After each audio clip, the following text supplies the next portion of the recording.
Sa Biblia, binanggit ang isang misteryosong halimaw sa dagat na tinatawag na Leviathan.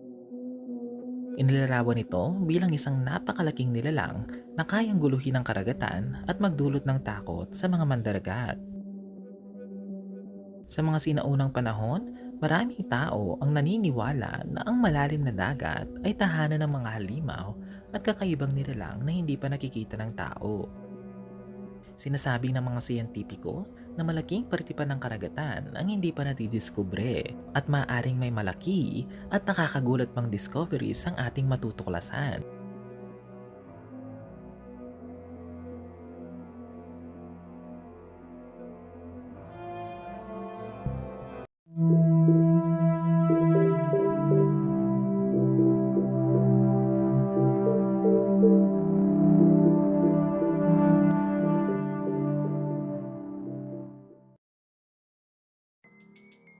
Hanggang ngayon, kahit na modernong teknolohiya na ang gamit ng mga siyentipiko, nananatiling misteryoso ang ilang bahagi ng karagatan. Ito ay dahil ang pinakailalim na parte nito ay isa sa pinakahuling lugar sa mundo na hindi pa lubusang natutuklasan ng tao. Ang pinakamalalim na bahagi ng karagatan sa Earth ay ang Mariana Trench, isang napakalaking hukay sa sahig ng Pacific Ocean.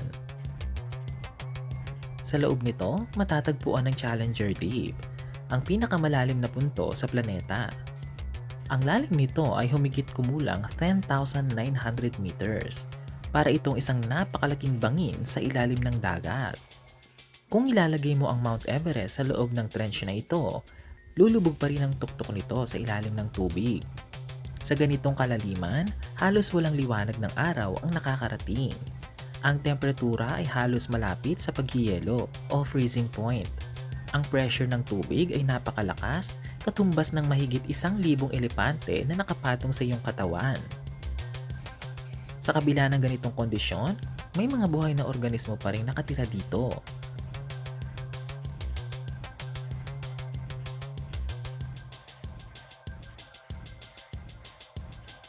Ang pinakailalim ng karagatan ay tinatawag ng mga siyentipiko na Hadal Zone.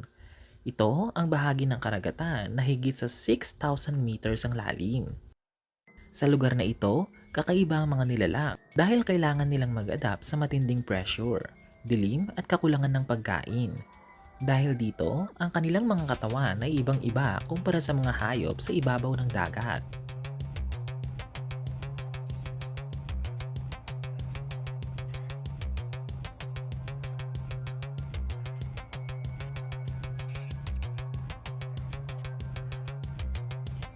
Number 1. Ang transparent snailfish.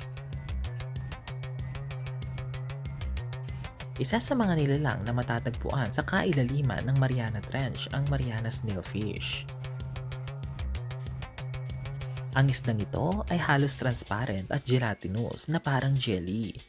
Wala itong matitigas na buto tulad ng karamihan sa mga isda. Sa halip, malambot ang katawan nito upang makayanan ng matinding pressure ng tubig. Ipinapakita nito kung gaano kahusay mag-adapt ang buhay kahit sa pinakamatinding kapaligiran. Number 2, ang isdang may ilaw sa ulo o anglerfish. Ang anglerfish ay isa sa mga pinakanakakatakot na isda sa malalim na dagat.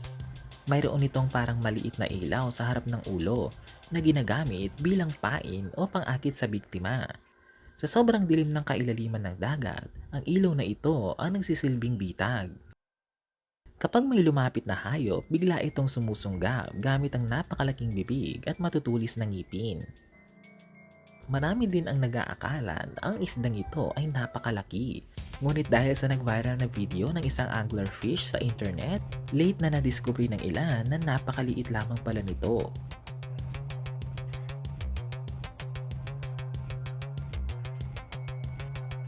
Number 3. Ang higanting ipis ng dagat.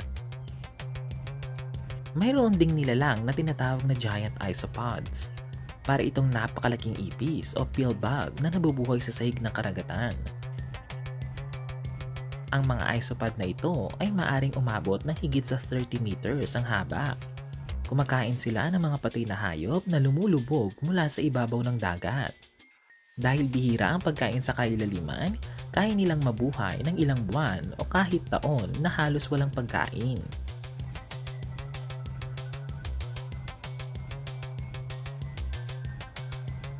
Ang pag-aaral sa malalim na dagat ay hindi lamang tungkol sa curiosity. May malaking kahalagahan ito sa agham at sa kinabukasan ng sangkatauhan. Maraming siyentipiko ang naniniwala na ang mga organism sa deep sea ay maaaring magbigay ng bagong gamot at medical discoveries. Ang ilang bakterya at organismo sa kailaliman ay may kakaibang chemical properties na maaaring makatulong sa paggawa ng bagong antibiotics o gamot laban sa sakit.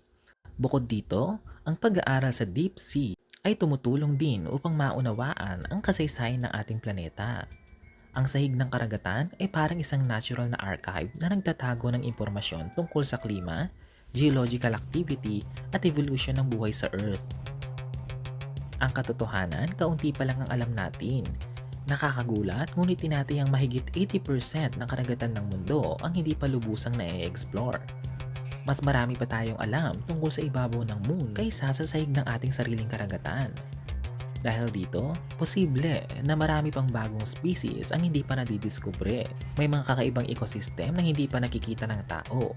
May mga organism na kayang mabuhay sa mga kondisyon na dati ay akala natin ay imposible.